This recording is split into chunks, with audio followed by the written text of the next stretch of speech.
Hey guys, this is Jedi Scribe from TourHarbinger.com, and this is part 2 of our introduction to the character creator in Star Wars The Old Republic. Last time we took a look at the basics of the basic classes and the advanced classes, and we took a look at all the Sith specifics, their races and their classes, and the different character options or at least an example of the different character options you can choose from. Today we'll be looking a close look at the Republic side, and afterwards I'll be commenting on just the character creator in general. So let's get started. Welcome to the light side of the Force. I feel more balanced already, and I'm sure you do too. Just like the Sith side, all the classes here represent a specific Star Wars fantasy that you can live through during the course of the game. The first is the Jedi Knight, and this is the Mace Windu and Anakin Skywalker, I think. They're Jedi, but they're focused more on the martial aspects, and in this case, they're often wearing heavy armor, much like Obi-Wan does during in the Clone Wars cartoon. Then next up would be the Jedi Consular, and this is more of the Yoda or the just more of the Force-based Jedi. There's also the Jedi Shadow, which is maybe more like Quinlan Voss, but a Quinlan Voss with a double-bladed lightsaber, maybe. The fantasies aren't as distinct with the Jedi as it is with the Sith. Maybe just because there's been far more Jedi for us to read about, for those that are into the expanded universe. And then next is Smuggler, and that's obvious. Your Han Solo or your Lando Calrissian. That's pretty obvious. But also, though he's not technically a smuggler, Cad Bane from the Clone Wars cartoon, he feels like the class of the smuggler, to me anyway. And finally, the Trooper, which is your clone trooper or your stormtrooper type fantasy.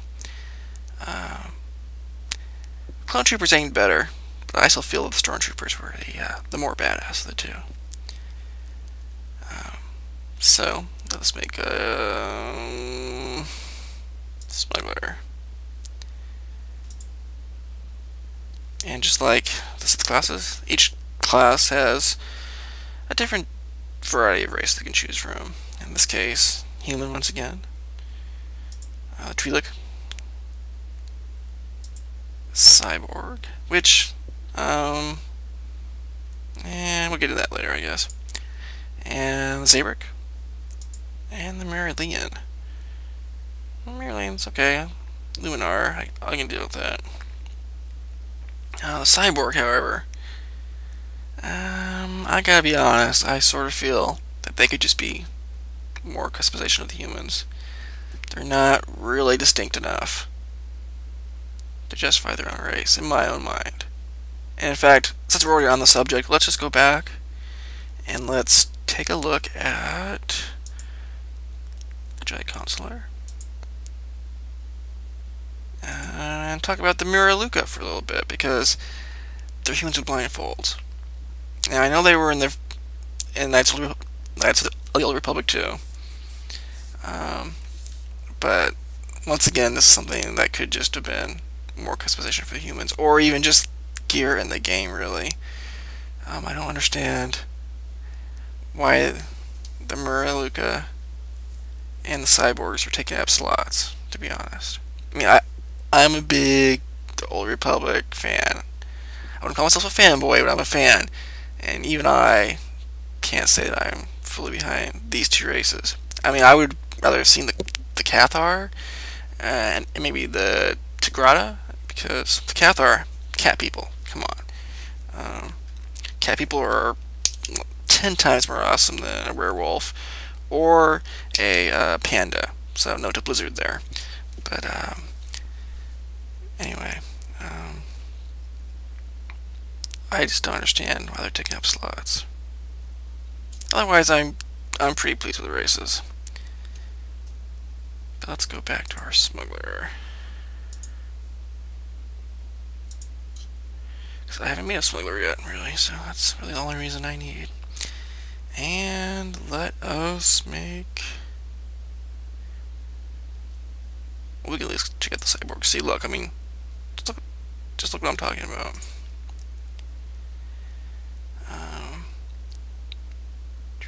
Cybernetics.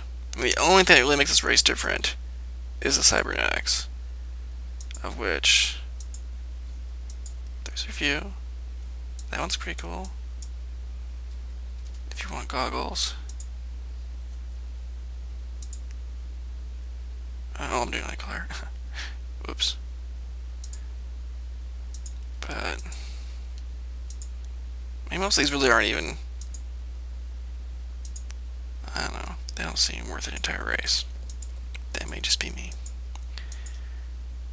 I do like this one. But I always had a thing for goggles in World of Warcraft, so. And I'm not entirely sure if there are goggles in the Old Republic. I've not played enough to find out, unfortunately. Look at all these skin colors, though. I think that's a human thing. Like most. Yeah, that big difference between some of them, anyway. Is that the same with the other humans? Or the actual humans? The other humans? Pretty much, though, if you think about it. Yep, skin color, I got done. Okay. So it's the same. Generally, they're the same except for the cybernetics. There may be some minor things that if you study each one, that might be different. I'm not sure. Well, you know, while we're here, there's a little thing I want to talk about. I tend to roll a Twi'lek for my main character, Josh Shadow specifically. And, you know, you got your normal stuff here. But the females, they get headbands. Take a look at that. That's cool, right? I think so. Now, I don't necessarily want a headband, but if you go back to the males, hello, big guy. There's no headbands, but there's also nothing else to take their place. There's just one less option. I mean, what the hell, Bioware? I mean, am I not worthy of an extra thing to show, you know, visually make my character distinctive? I mean, maybe being able to decorate my LeCue would be great, because, you know, that's kind of what you think about when you think of Twi'leks. You know, each Twi'lek, they have something special on their LeCue, something. You know, maybe wrap, or some kind of, you know, jewelry thing, or just another personality. Yeah, that would have been really cool to have, and it's not in the game. So, it would have been, you know, something to make up for, you know, the females get the headband. You know, maybe the males can decorate their LeCue, but I guess not.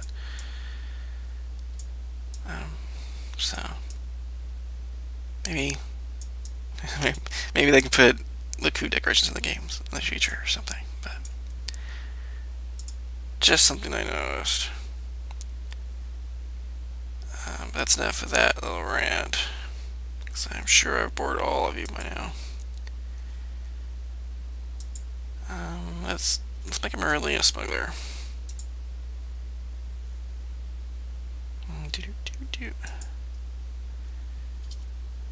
Alright, so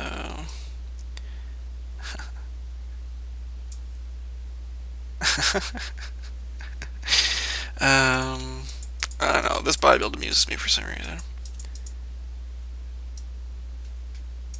But you know, there's no Tauren in this game, there's no ogres, there's no Draenei, there's nothing like that, so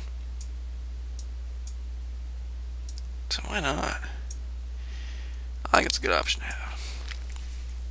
I do wish that body type and height were separate options. That would have been kind of cool. But after 5 years of World of Warcraft, with no body build selector at all, and every male human looked like a lumberjack, I'm just relieved to have it in a game I'll actually be playing. That's kind of the problem. All the games with all the really great appearance stuff, they weren't really worth playing other than that. At least not for me. So, this may not be genre defining, but for me, it's a relief, honestly, to have a game I'm excited to play, and will probably play for the next 5 years at least. At least has some appearance options. So,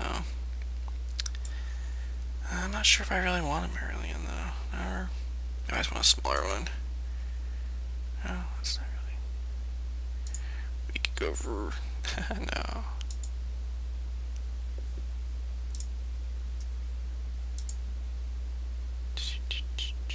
You know what? Despite what I said about cyborgs, I want the goggles. I think it's the only thing justifying the race, but I want me some goggles.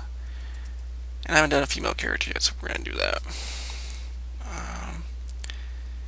Do-do-do.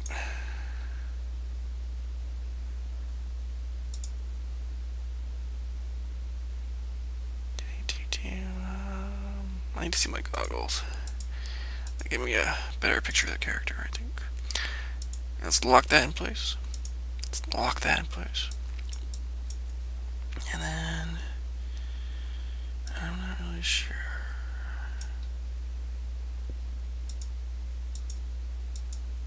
It doesn't really matter. You've seen the head options before.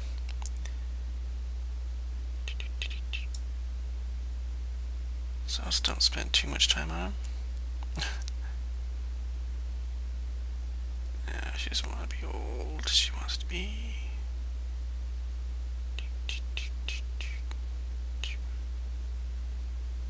I always had a thing for redheads. She can be redhead.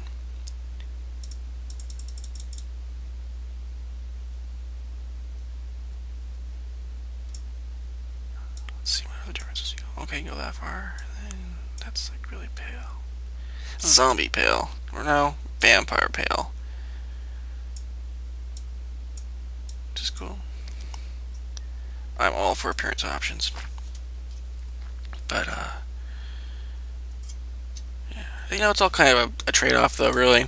I mean, you know, you can go all out with appearance options, but then you get a lot more lag in large groups. You know, large raids or PvP. Ilum, with its possible hundreds of players. You know, the open world PvP zone.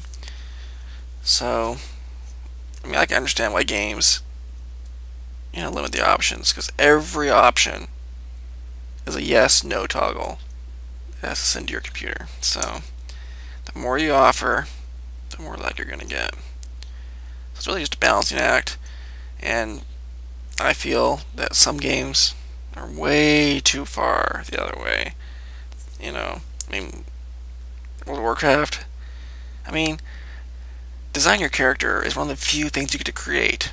You know, be creative in the game. And, you know, unless you're playing a really awesome sandbox game. I'm sure someone will design a polished sandbox game one of these days, and I will love to play it. For now, the only thing, you know, you can create is your character. And, World of Warcraft just was not cut in that regard.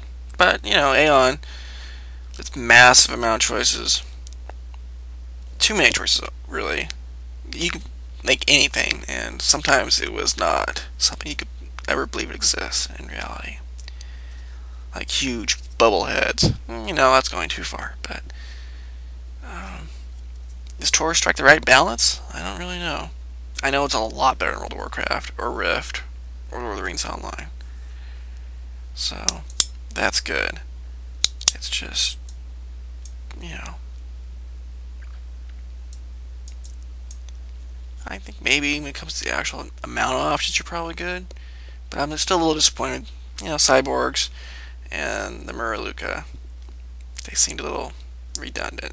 Some might say the Chiss are a little redundant too because they're just blue-skinned humans, but Grand Animal Throne is so popular, you just Yeah, gotta give him that one.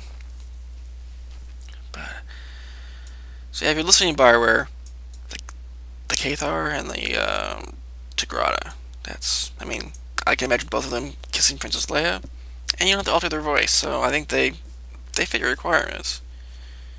I mean, you've already done the armor and the Lakut for the Trelix, so I think you can, get the Tigrata in there. It isn't that different. Anyway, tip for an expansion. We need a name. We need a name. Do. There we go.